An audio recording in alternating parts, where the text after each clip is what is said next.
Assalamualaikum. Selamat hari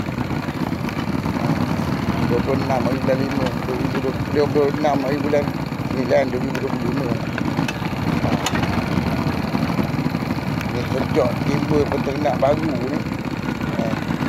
Sejak timbul peternak muda ni.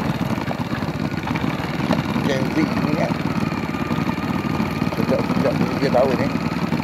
Tak ada semua. Kadang-kadang ni tak ada semua.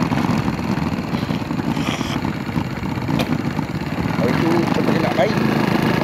Bila peternak bayi tu, peternak bayi tu timbul, peternak bayi peternak tu timbul, tak ada separuh. Lepas tu bila peternak baby tu tak ada separuh lagi.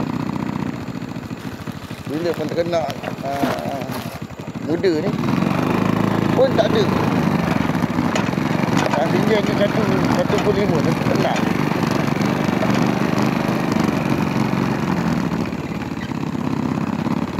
Aku dah beli tu.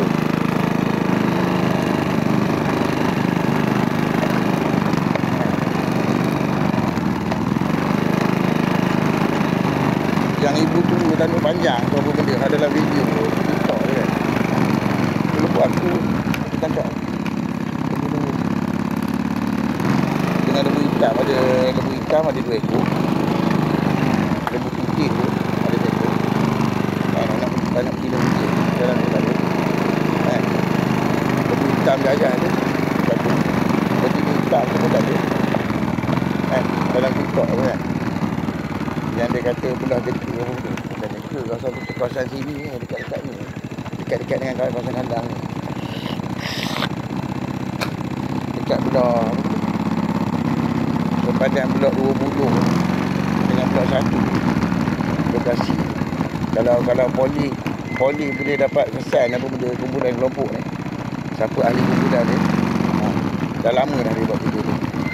Okey, untuk makluman kalau dia faham dengan hari ni tuan-tuan, insyaAllah mudah-mudahan. Okey, kita dah sampai ke kandang dah tuan-tuan. Mengambil masa hampir sejam tu lah. Sejam. Aku rakaman tadi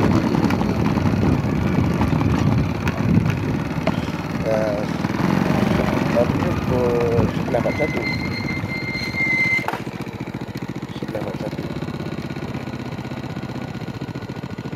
Sekarang 11.51. 10 minit. Okey. Separuh tak ada, separuh besar tak ada, memang tak ada banyak. Itu makluman kita faham ni. Itu makluman belajar faham. Body memang tak ada. Itu dia nak bagi tahu. Sebab kumpulan ni memang dia curi lembu. Memang tak ada kerja lain lah. Bila kena tangkap nanti dia kata mengganggu. Itu dia. Tak bagi tahu. Selepas timbulnya peternak tu, tak ada. Tak ada pula. Kena tangkap pula.